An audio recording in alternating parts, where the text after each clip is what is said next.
Okay, so this is tutorial sheet 7 on electric current, and question 1 reads, a meter bridge is a circuit which can be used to measure an unknown resistance accurately. The meter bridge includes a meter length of nitrochrome wire. Part A, calculate the resistance of a 110.0 centimeters length of the nitrochrome wire. Resistivity of nitrochrome is 1.12 times 10 to the power minus 6, and diameter of the wire is 4.00 millimeters. Okay, so this is the first question. And let's get some data. So from what we've been provided, we've been given, or what we've been provided with, we've been given diameter of the wire, which I'll label as D. We have diameter, which is 4.00 millimeters. We have length of the wire, which is 110.0 centimeters. We've also been given, what else? The resistivity, rho, which is equal to 1.12 times 10 to the power minus 6, like that. So we can convert our diameter into meters. Since it's in millimeters, this is millimeters, let's convert it into meters. We divide it by 1,000, and we're going to get 4.0 times 10 to the power minus 3 meters. Then we convert our length into meters too, and this is going to give us 1.10 meters, like this. So this, ladies and gentlemen, is the data that we've been provided with. And if you've been given resistivity and you're required to calculate the resistance, we use the formula for resistance, which tells us to say R, which is resistance, will be equal to resistivity multiplied by length over the cross-sectional area of that particular material that we've been given. So in this particular question, we've been given the diameter. And since this is a circular material, I'm sure I can tell to say from the diameter, we should be able to calculate the radius of this particular material. Then we can calculate area using the formula. Area is equal to pi r squared. Pi r squared. So we're going to get the radius from the diameter that we've been given, of which I'm just going to divide this diameter by 2, and I'm going to get my radius r, which will be equal to 2.0 times 10 to the power minus 3 meters. So that is going to be our radius, and I'll plug it into this formula to say the area of the wire, or the cross-sectional area of the wire, will be equal to pi multiplied by 2.0 times 10 to the power minus 3, and this is squared in meters. And our area should be equal to, if I plug this into my calculator, I'm getting area which is equal to 1.257 times 10 to the power minus 5 square meters. So this is the cross-sectional area of the wire, and we're going to get this cross-sectional area and plug it into this formula in order for us to calculate the resistance of this nitrochrome wire of length 1.10 meters. So that is the length. So this is meters, the length. So I'll just get what we've talked about and plug it in this particular formula. So I'll say my R, resistance, will be equal to the resistivity, which is 1.12 times 10 to the power minus 6, multiplied by the length of the wire, which is 1.10 meters, divided by the cross-sectional area of the material that we're dealing with, of which this is 1.257 times 10 to the power minus 5. And this, ladies and gentlemen, is going to give us a resistance of magnitude. This is going to give us resistance of magnitude 0.098 ohms.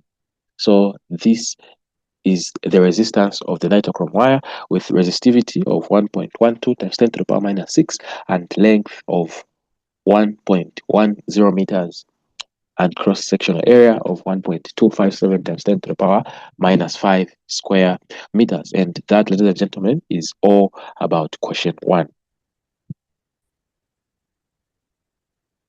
Let's look at question 2, the next question. And question 2 reads, the figure shows one of the consumer circuits with 3 electrical appliances, R, S, and T, connected into the circuit. We have this figure depicting the scenario that we've been given in the statement.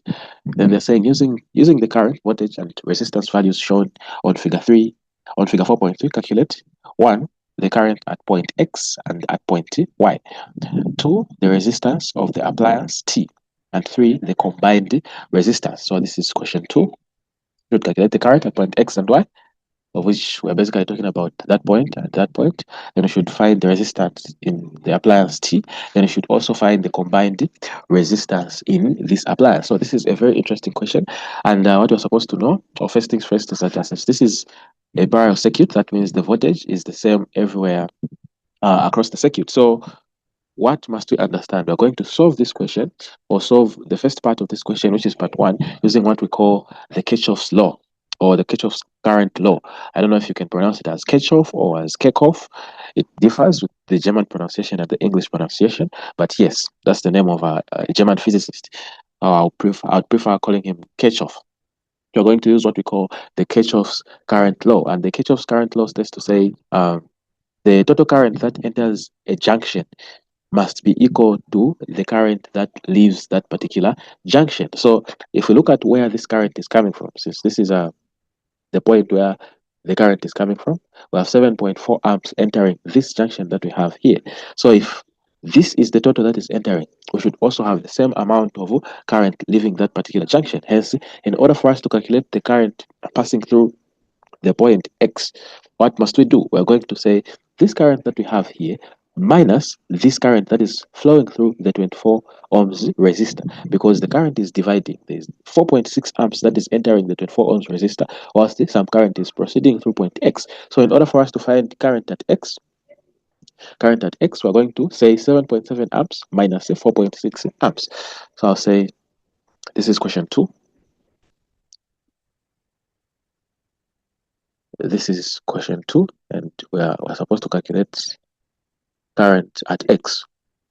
And this is going to be equal to the current that is entering the junction, which is 7.7 amps, minus the current that is flowing through the 24 ohms resistor, which is 4.6 amps.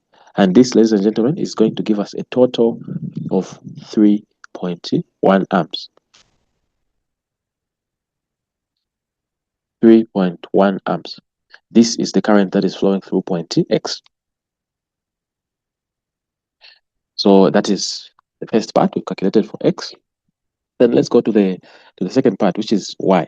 So we're still going to apply the same law, the Kirchhoff's law, and we're also going to say the current that is entering a junction should be equal to the current that is leaving that particular junction. So if you look at this junction that it is entering here, the current is also dividing. There's current that is flowing through the 48 ohms resistor and the current that is proceeding to point Y.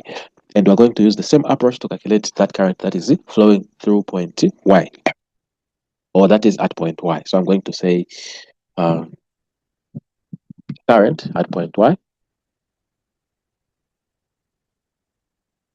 will be equal to the current that is entering the junction, which is this current that we have calculating, 3.1 amps, minus the current that is flowing through the 48 ohms resistor, which is 2.3 amps. So I'm going to remain with how much? Say minus 2.3 amps, and I'm going to remain with the current flowing through point Y as 0.8 amps. So 0.8 amps is the current that is flowing through point Y, or that is present at point Y. Hence, we can just write it down here. We have 3.1 amps there and 0.8 amps at point Y. Okay, so that is that. Let's go to the second part of the question, which is saying the resistance of appliance T.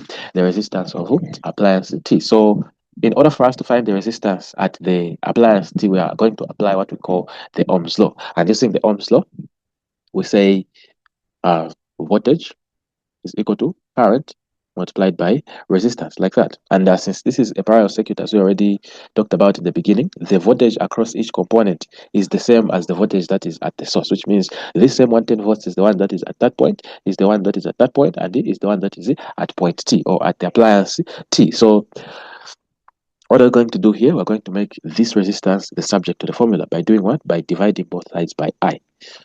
which is current. So I'll say my resistance is equal to voltage divided by the current. And what current are we talking about here? Is the current that is going to reach the appliance T. And which current is that? It's the current that we've calculated present at point T, Y, which is the 0.8 amps. So what are we going to say? We're going to say the resistance at point T, or in the appliance T, will be equal to the voltage that is entering the appliance T, of which the voltage is 110 volts, divided by the current that is entering the appliance T, which is 0.80 amps.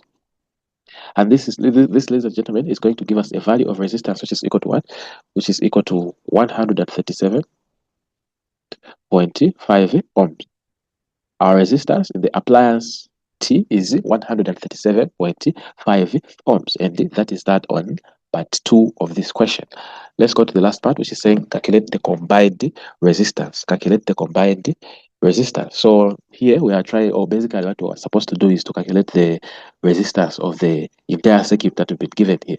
And this one can also be calculated directly using the Ohm's law by saying the total voltage divided by the total current. We've used this formula to calculate the resistance that is in the appliance T. We're going to apply this same formula to calculate the resistance that is in the entire circuit. How are we going to do that? We're going to say total voltage divided by total current. Where is the total current? The total current is this current that is entering the circuit just from the supply. So I'll say my total resistance will be equal to the total voltage, which is 110 volts, divided by the total current, which is 7.7 amps. And this is going to give me R total of 110 volts divided by 7.7 amps of 14.29.